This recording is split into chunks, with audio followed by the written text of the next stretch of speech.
Hello, my good peoples, and welcome to the I Love Nicole show. I am Nicole, your hostess, and methinks that perhaps I doth talk like this every day. No, not today. I'm not going to do that. I'm going to leave the these and the thous to the one and only William Shakespeare, because what that was is not like a trained actress like myself should do. We can't have an entire season go by without a nod to the bard, as they call him in the world of acting. See, you already learned something 30 seconds into the show. I mean, how's that for service? Well, you are going to learn a whole lot more from our first guest, Amanda Bruton. She is one of the founding members of the Spontaneous Shakespeare Players.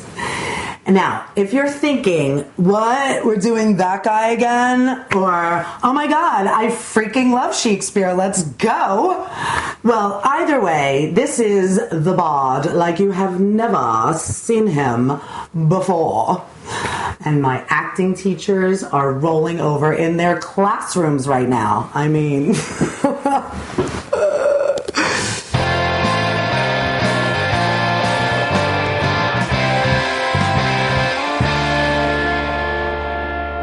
Tell me a little bit about Spontaneous Shakespeare. Spontaneous Shakespeare is my theater company. I'm the artistic director. We started it about 3 years ago. And basically what we do is what we call the unrehearsed first folio Shakespeare, which I know sounds sort of strange and maybe pompous, or people are like, unrehearsed? What, are you doing a staged reading? And we're like, no. Like, this is a fully staged performance. And what sort of sets us apart is that it is often interactive. It's really high energy and over the top. It's funny. And, you know, one of the taglines we like to use is, "This ain't your mama Shakespeare." Because it's like nothing, I guarantee, it's like no Shakespeare show you've ever seen before. This ain't your mama Shakespeare. That's exactly right. So, you've always loved Shakespeare, right? Not exactly. No? And really? I think that this is a big problem. You start to read Shakespeare, maybe like 6th or 7th grade, you get a little bit more into it in high school, and people are like, what is this? This is this, beautiful, poetic text, but I have no idea what's going on or what he's saying.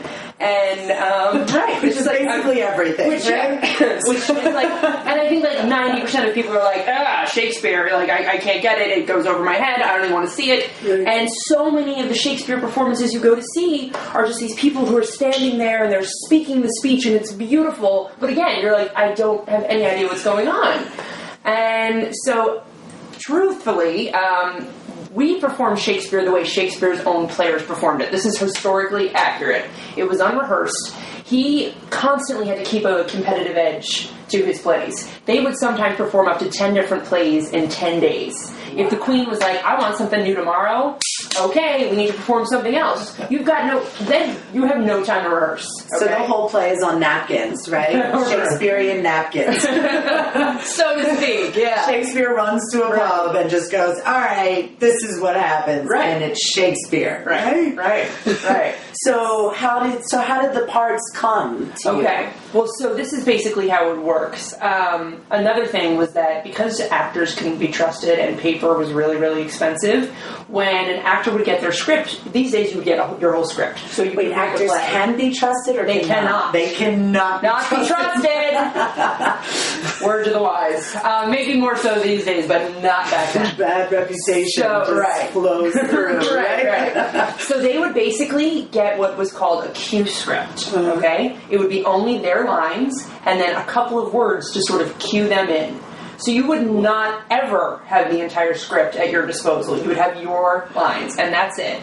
All of Shakespeare's players were trained in this specific technique. So when you were looking at your script, it's almost kind of like unlocking a code. So there are all sorts of rules that you have to follow, and all the actors knew what those rules were. So they could look at their script and be like, okay, so you need to pump up the emotion here, you need to have a switch gears here, you need to move here. There was never any director. You just had to be ready to go. The only things that were rehearsed were the fights, the songs, and the dances. Otherwise, you just needed to show up and go. Now, The other little bit of the other little difference is you could possibly go off your text. So you would have your little cue script rolled up into a roll, and that's where the term comes from, like, oh, I have a big roll, because if you had a big part, your roll is going to be bigger than somebody else's. Wow. That's where it comes from. Funny, right? Wow. Amazing! Awesome. We would have an on-stage prompter, or what we use today is sort of like a referee. So they were the only ones who had the complete script. So if you went off text, they would know, and they would come in and be like, actually, it's this, help you out. Or if you knew you were going to go off text, like maybe you're into it and you know the speech, and all of a sudden you're like, I have no idea what's coming next. You'd be like, what the hell am I saying? And you could curse, you could do anything. Wow. So they would just come in and they would give you your line. You would never say line like you would in a theater. No. You'd be like, I have no idea what's happening. And they'd be like, this is what's happening. Okay, I got it. You know? Yeah. It's kind of like a game. Wow. So you really need a lot of improvisation skills. You need to have fun. If you're going to screw up, you have to screw up big. And it's really, really active and over the top. So we kind of like to think of it almost as like a Shakespeare game. Because the referee sort of makes sure everybody's where they're supposed to be. Maybe somebody missed an entrance and they will blow the whistle and be like, King Lear, get on stage! And he's like, I'm coming! You know, he gets on stage. There's a whistle. Oh, yeah. I love it. They're like, oh, yeah. Let's go. Which brings me to my next point. It was super interactive. They constantly wanted to get the audience involved. It was not like us and you. Mm-hmm. There was no fourth wall. They were in the, like, shattered. Wow. Yeah. That's a beautiful thing for right now, right? Yeah. I mean, we could all use a little more togetherness, right? Absolutely. Awesome. Yeah. The youngest friend of mine comes. If you desire the spleen and will laugh yourselves into stitches, follow me. Yon Gull Malvolio is turned heathen, a very renegato. For there is no Christian that means to be saved by believing rightly can ever believe such impossible passages of grossness. He's in yellow stockings and cross-gartered! Yes! Most villainously, like a pedant that keeps the school or the church. I have dogged him like his murderer. He does obey every point of the letter that I dropped to betray him. He does smile his face into more lines than is in the new map with the augmentation of the Indies. You have not seen such a thing as 'tis. I can hardly forbear hurling things at him. I know. My lady will strike him, and if she do, he'll smile and take it for a great favor. Oh, bring us where he is. All right, let's go. Enter Sebastian and Antonio! Oh, man. Told you. So, I'm sure you have a website where people can check you out, right? Absolutely. It's www.spontaneousshakespeare.com. So you have to learn how to spell spontaneous if you don't know how to spell it. Don't ask me to spell it right now. But it's spontaneousshakespeare.com, and that's got all the information about upcoming shows, about if somebody wanted to book us to perform either in a school or at a party, anything. We can perform basically anywhere, because we perform without a set, and we're ready to just roll wherever, whenever. Interesting. So the video that we have is about exactly this, right? Yes. So you want to set it up? Yeah, it's a video montage from the show that we did out in New Jersey where we piloted our educational program, and it kind of covers all of the things that we talked about: the cue scripts, the referee, the interaction. Like, we brought kids on stage and got them involved in the show, which often happens in our shows. So if you come see it, be prepared.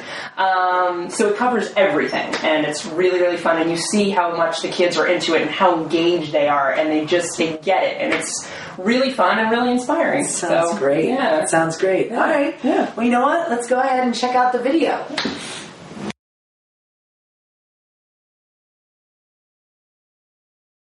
The course of true love never did run smooth. If then true lovers have been ever crossed, it stands as an edict in destiny. Then let us teach our trial patience. A good persuasion. Therefore, hear me, Hermia. I have a widow aunt, one Elizabeth Nuzzy, a dowager, a great revenue. Yes. And children. Name drop. Here she comes! Kirsten Sandberg. Why? Oh, run. Careful you don't trip on your sash. Oh, thank My you. liege, let me help you. I will lead them up and down. Now don't make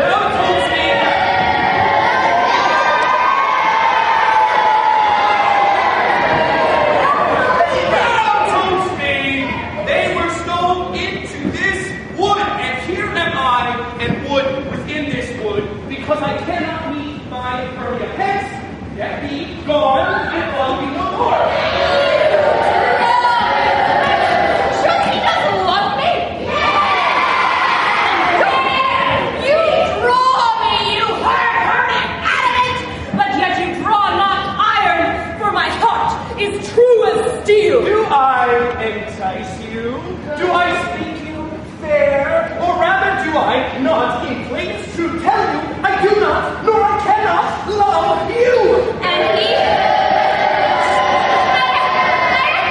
And even for that, do I love thee the more?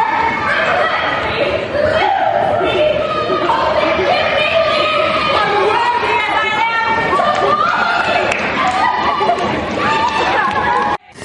When I went to their performance in Central Park, the audience was amazing. They started to egg them on. It was so much fun. Started to throw tomatoes. It's like WWF for actors. It was great. Definitely check them out. And now we have a little ditty about what happens when make-believe becomes a reality. Girl things.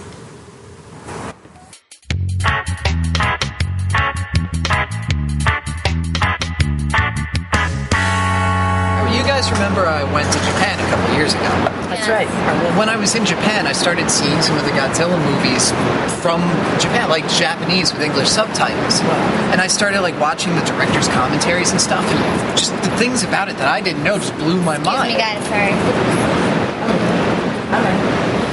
Like, for example, so, you know, I figured that they were saying that Godzilla was the atomic bomb, That's and like right. it was, you know, Americans are such terrorists.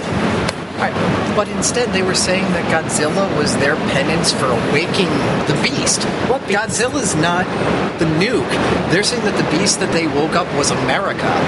The Japanese are saying that it is their fault that they woke up America. Like, they're blaming themselves for World War II. They think that the atomic bomb... Excuse me, guys, sorry. Where are you going? Where are you going? Girl things. Oh. Okay. Where's the bathroom? What? Are you going to the bathroom? I know the doorman over there, okay? A lot of questions. All right. I mean... I don't even know where I was. I mean, he breathes atomic fire. What is a gorilla going to do with that? Exactly. So then I found out that in Europe and Japan and everywhere else in the world, at the end of the movie, the two are fighting, they lock arms, they go down, they go... Dude, where are you going? Girl things. No, But Girl we're things. right in the... But you're not going to... you've got... No, she's running. It's the end of the story. She can't possibly have to pee. Where's Yo, she what- going to pee? Yo, I need to see what's going on. Let's see. Yeah? Yes, come on. All right.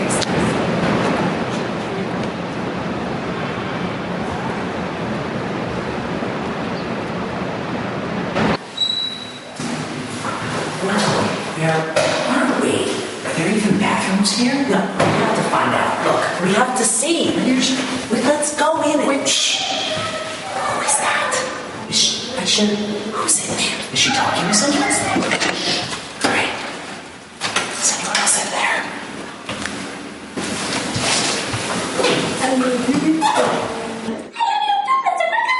I want to marry you. I'll buy you a pink house. I love it because pink is my favorite color. Pink is my favorite color. Yeah,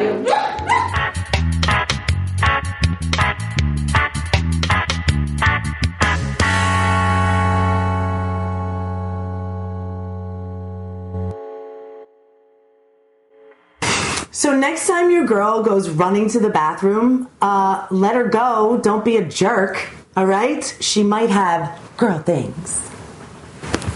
Now, we have a great treat with our musical guest, Under the Elephant. I'm addicted to their CD. It's called The 11th Hour. bluesy vocals, amazing lyrics, and the whole band, and when I say the whole band, I mean it, because there's like 7 of them, the whole band comes together like a musically synced up family. It's awesome. Actually, 2 of them really are brothers. So here's me chatting up all 7 members of Under the Elephant after one of their jam out sessions in Brooklyn. Check it out. We are here with Under the Elephant. We just watched them perform. And the what now? Like, they are off the hook. And they're standing right here. Look at that. Hey, guys. Hi. So thank you for coming on the I Love Nicole show. And we love Nicole. thank you very much. We love you. Tell me your names. Jimmy. Stan. Tina. Steve. Lisa. Susie. Awesome. Look at that. They are in perfect precision all the time. That's what they do on stage. It's amazing. It is amazing. So tell me a little bit about how did you guys happen? I met this gentleman, Ben Yellen, when we were both in our early 20s. We were under the same management, and we got quickly signed to a record label, and but in different projects. He was in a solo project, and I was in this kind of strange duet. So how did you guys find each other? Well, it was really 2 years ago Josh approached me to start this group, and I was like in a mode where I kind of had enough of being on stage. I was going back to grad school the next few days, and Josh was like sending me music that was just undeniable, and I wanted to continue it and honor this music that I was getting. It was just so awesome and so good. Songs I couldn't get out of my head, and my wife couldn't get off her iPod. And it was just, so that's where we started, and it's been a long process of really playing live and making sure we know which songs are working with the audience. So we really wanted to hit them with one after another, great songs that there's no space in. This is a very grassroots approach. Indie is not a style of music. This is truly indie. It's an independent project, and when you don't have the help of a label or someone with a lot of money behind you, especially at the beginning, it's hard, and it's you've got to be surrounded by people that you can trust to forge when you're a little tired through the fire, and these guys do, and everyone does. Well, they do it for themselves, right? And I think actually everyone just.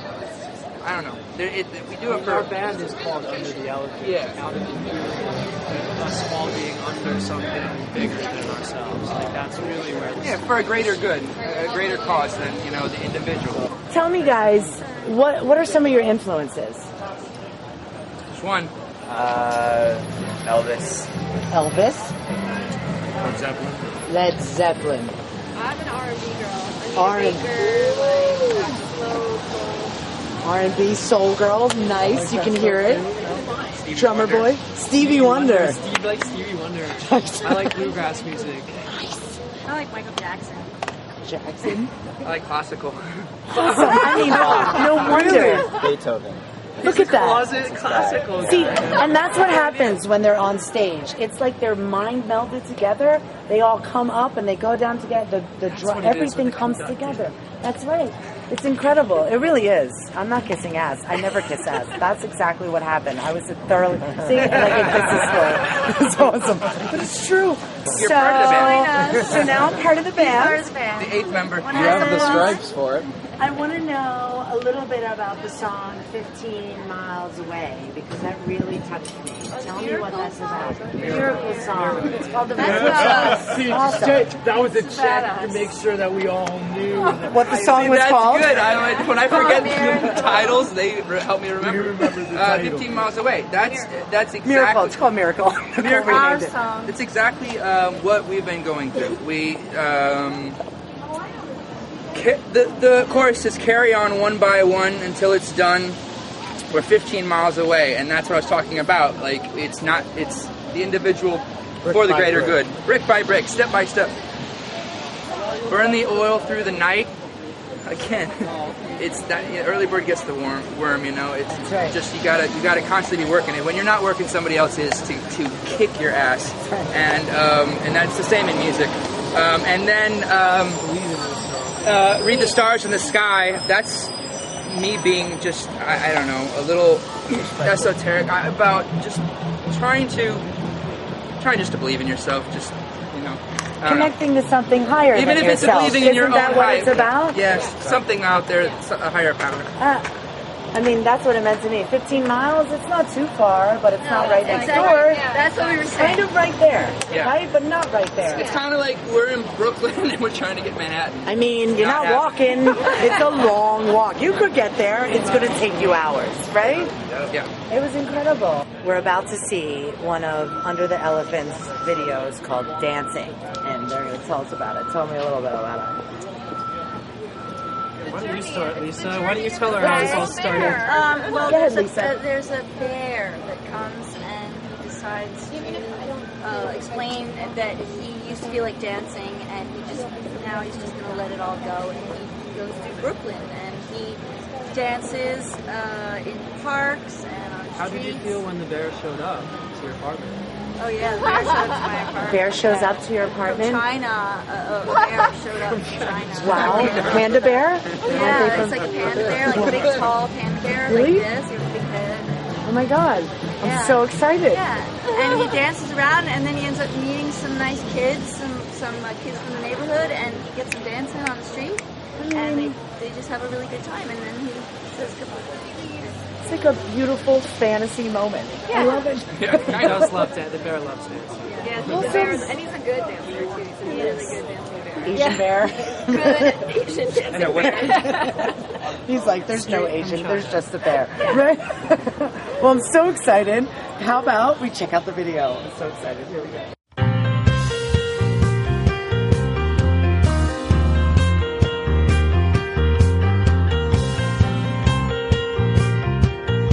Nothing is alright.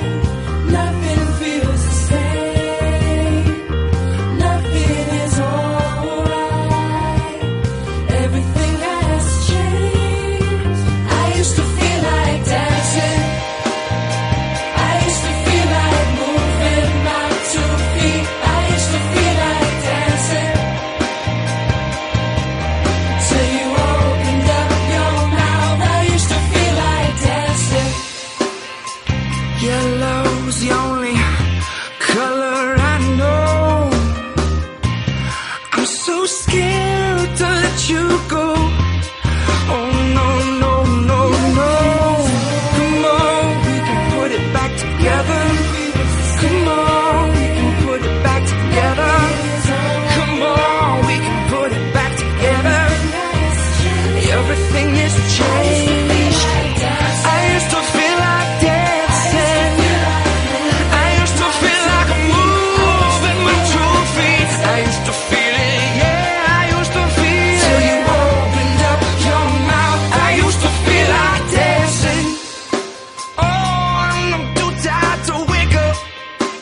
awesome band, awesome video. You have to pick up their CD or find one of their shows around town. It's so worth it, aren't they? And that's our show, folks. I'd like to thank all our guests for a fantastic time.